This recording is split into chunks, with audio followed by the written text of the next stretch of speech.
Salut les amis, salut tout le monde, bienvenue une fois de plus sur votre meilleure chaîne d'information en temps réel, Westaf Media. Nous vous remercions d'être de plus en plus nombreux à nous suivre. Pour les nouveaux, n'oubliez pas de vous abonner, activer la cloche de notification si cela n'est pas encore fait.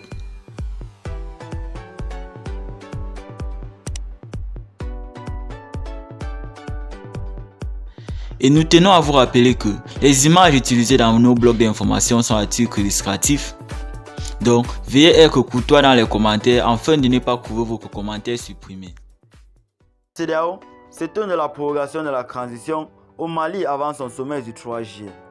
Bamako, les autorités maliennes ont annoncé une prorogation de la transition de 24 mois à compter du 26 mars 2022.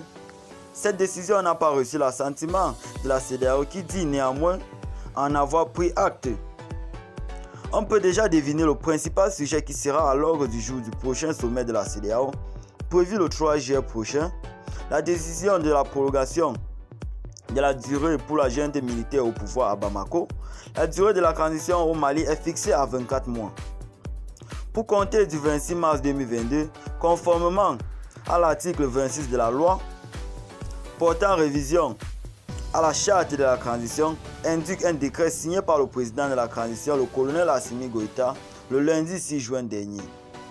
À ces 24 mois, s'ajouteront dans les 18 mois déjà passés au pouvoir par les militaires entre août 2020 et mai 2021, date à laquelle est survenu le second coup d'État au Mali. La remise du pouvoir aux civils, qui devait intervenir en février dernier, comme le prévoyaient les conclusions de l'assise nationale, interviendra donc plus qu'en mars 2024. Voilà la décision venue du Mali qui a concurré la CEDEAO. Dans un communiqué, l'organisation sous-régionale dit regretter cette décision, même si elle dit en prendre acte.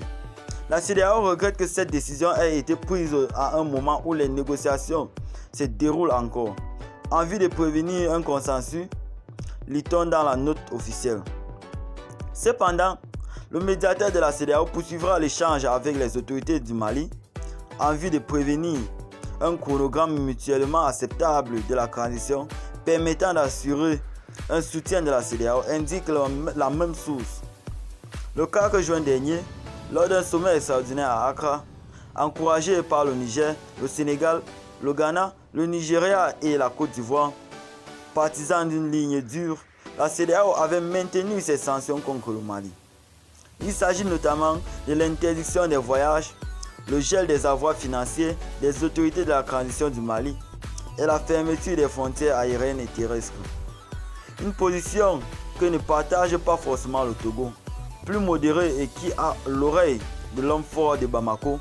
Nos échanges avec le Togo sont importants et enrichissantes. Le Togo a une approche mesurée, équilibrée et constructive par rapport à la gestion des processus de la transition. Nous avons sollicité le Togo pour user des bons offices pour aider à faciliter le dialogue avec la communauté internationale pour soutenir cette situation. Récemment, Abdoulaye Diop, au sortir d'une rencontre avec son homologue togolais, Robert Dissé, les deux chefs de la diplomatie ont annoncé que le président togolais avait accepté d'être le médiateur entre le Mali et la CEDEAO. Lors du prochain sommet de la CEDEAO prévu le 3 juillet, nombreux sont les observateurs qui attendent de voir laquelle de ces positions prédominera. Et bien les amis, c'est ici que s'achève ce blog d'information. N'oubliez pas de vous abonner, activer la cloche de notification pour ne rater aucune de nos prochaines vidéos.